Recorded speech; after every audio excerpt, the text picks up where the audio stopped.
Olá, eu sou a professora Karine Silveira, responsável pelo curso Este Texto é Humorístico Por quê? Esta é a nossa aula de número 6 e eu vou tratar de tiras humorísticas ou tiras cômicas ou tirinhas. E vou explicar o porquê de eu escolher a nomenclatura tira para falar sobre este gênero. Esta aula é baseada nos estudos do pesquisador Paulo Ramos, uma referência na área, e nas pesquisas que eu realizei durante o projeto financiado pela agência FAPES em 2018. Trouxe aqui, portanto, duas tiras para a gente observar, ler, refletir um pouco sobre o gênero. E trouxe um clássico, que é a tira da Mafalda. Vamos ver, Manuelito, uma palavra que comece com P. Xi vai ver, ele vai falar aquele palavrão. E aí a gente cria a expectativa de um palavrão com a letra P. Acredito que você possa ter pensado o mesmo que eu. E Manuelito fala o quê? Política. E falou o mesmo. E Mafalda está com essa cara, né, de decepção aqui. E a política, para quem acompanha a Mafalda, é uma temática recorrente em suas tiras. A segunda que eu trouxe é de um autor brasileiro, né? E é da Turma da Mônica. Por que está com essa calinha, Mônica? Perdi o Sansão. Mas não fica assim. Vem comigo, vamos comemorar. Sorveteria. Por que que o Cebolinha nos surpreende no último quadro, feliz da vida? Porque também, para quem acompanha a Turma da Mônica, tem o conhecimento prévio de que a Mônica bate no Cebolinha com o Sansão, que é o seu bicho de pelúcia e que ela acabou de perder. Então, é motivo de felicidade para o Cebolinha. E aí, tira ou tirinha? Baseado em Paulo Ramos, em seus estudos, eu respondo aqui para você o porquê de uso da nomenclatura tira e que espero que também te faça refletir e que você faça essa reflexão com seus estudantes ou com você mesmo e com seus pares. Ramos opta por tira para que não haja ambiguidade de sentido e nem que o entenda como algo infantil. Nas palavras do pesquisador, tirinha pode englobar um discurso enviesado, mesmo que reproduzido de forma inconsciente. Não custa reforçar, nem tudo que se produz em quadrinhos é para crianças. Ambas as palavras tira e tirinha são possíveis, mas o sufixo que acompanha uma delas pode sugerir outras possibilidades de sentido. Então, pode sugerir algo infantilizado, como também pode ser utilizado o diminutivo para rebaixar, para tirar a importância de algo, menosprezar, e não é isso que a gente quer para esse gênero que tem uma potencialidade de trabalho enorme. E aí, por isso, a nossa escolha de pesquisadores do campo do humor de tratar o gênero como tira. Paulo Ramos vai. Ah, não, antes disso, destaco aqui também a definição de tira humorística, de tira cômica, para o concurso, a segunda edição do concurso de tiras humorísticas. Como os organizadores deste concurso descreveram o gênero para os interessados em participar. História em quadrinhos curta, contada em um ou mais quadros sequenciais, que provoque humor ou riso por meio da ironia ou comicidade.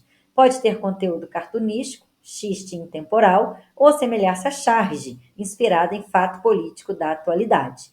Ter personagem fixo ou conteúdo aleatório, traço realista ou caricatural. E aí, Paulo Ramos vai então listar as características próprias da tira cômica. Ao ler os trabalhos dele, que eu vou deixar na aula de hoje, você verá que não há só tiras humorísticas.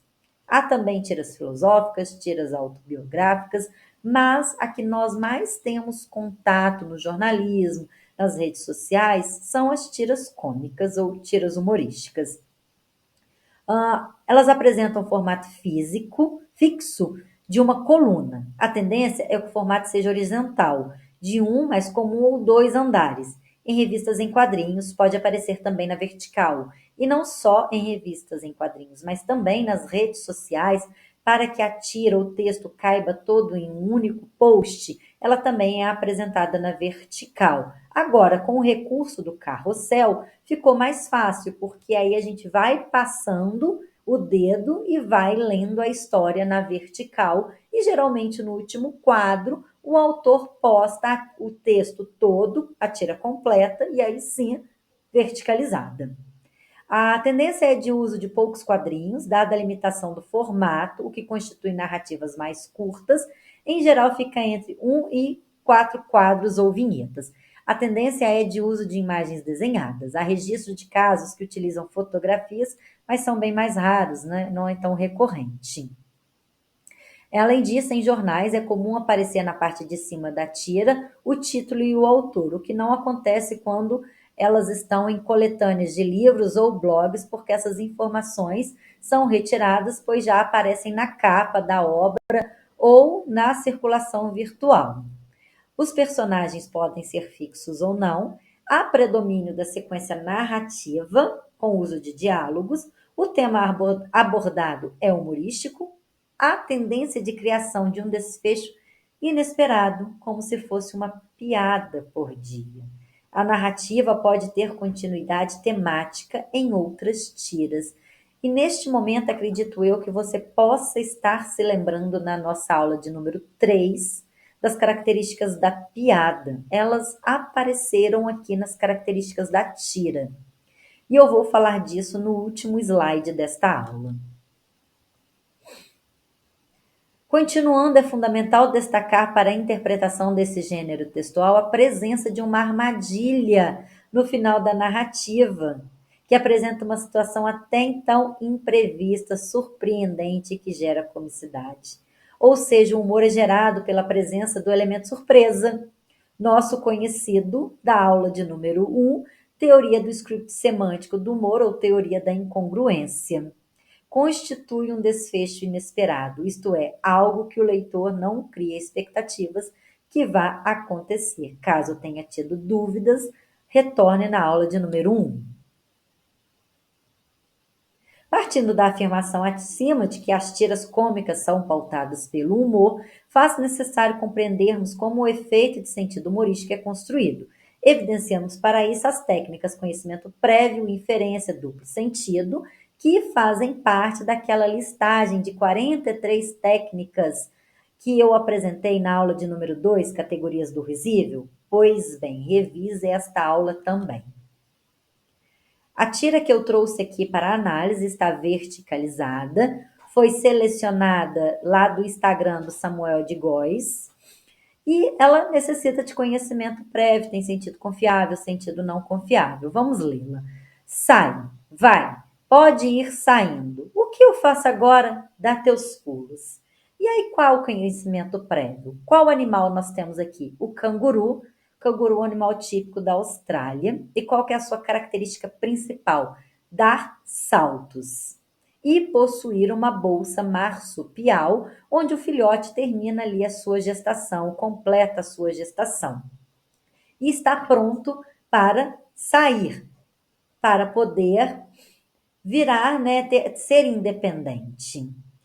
Pois bem, quando a mãe diz dá teus pulos, ela gira uma ambiguidade, duplo sentido. O sentido confiável que o filhote esperava ouvir é pule, porque é um animal preparado para pular. Mas o sentido não confiável foi dá teus pulos, que é uma gíria. Não sei se você já ouviu ou se você mesmo já utilizou dá teus pulos no sentido de resolva seus problemas, dê um jeito. O humor é construído uma vez que há duplo sentido do enunciado, isto é, dá teus pulos, institui o script saltar e o script resolver a vida sozinho. Por isso, duplo sentido. O primeiro confiável, relacionado ao contexto dos cangurus, e o segundo não confiável, por ser um filhote. Quais problemas um filhote teria para já resolvê-los? E, dada essa característica de narrativa curta, de final surpreendente, pautada em diálogo, a gente verifica algumas semelhanças com o gênero piada. E Paulo Ramos destaca que há mais características comuns que pontos divergentes. Algumas delas são: ambos apresentam texto tendencialmente curto, trabalham com situações e temas ligados ao humor, apresentam desfecho inesperado, inferência do efeito de humor provocado, tendência ao uso de diálogos, tendência a ter humor focalizado em atitudes verbais ou gestuais centrada nos personagens, presença de personagens fixos ou não. Os fixos exigem do leitor conhecimento compartilhado, ou seja, conhecimento prévio do estereótipo daquele personagem, como é o caso da Mafalda, como é o caso da Mônica, como é o caso do Cebolinha, do Cascão e por aí vai. Tendência a apresentar atitudes e personagens estereotipados, como eu disse, de modo a facilitar a compreensão das características situacionais e de composição dos personagens. Necessidade de acionamento de conhecimentos compartilhados e de mundo, ou seja, conhecimento prévio, de diversas ordens para a produção de sentido. Todo esse material que eu trouxe aqui, eu vou deixar os artigos na aula de hoje para que você continue estudando, se especializando e que você tenha mais segurança para responder. Este texto é humorístico? Por quê? Te vejo na nossa próxima aula. Até breve.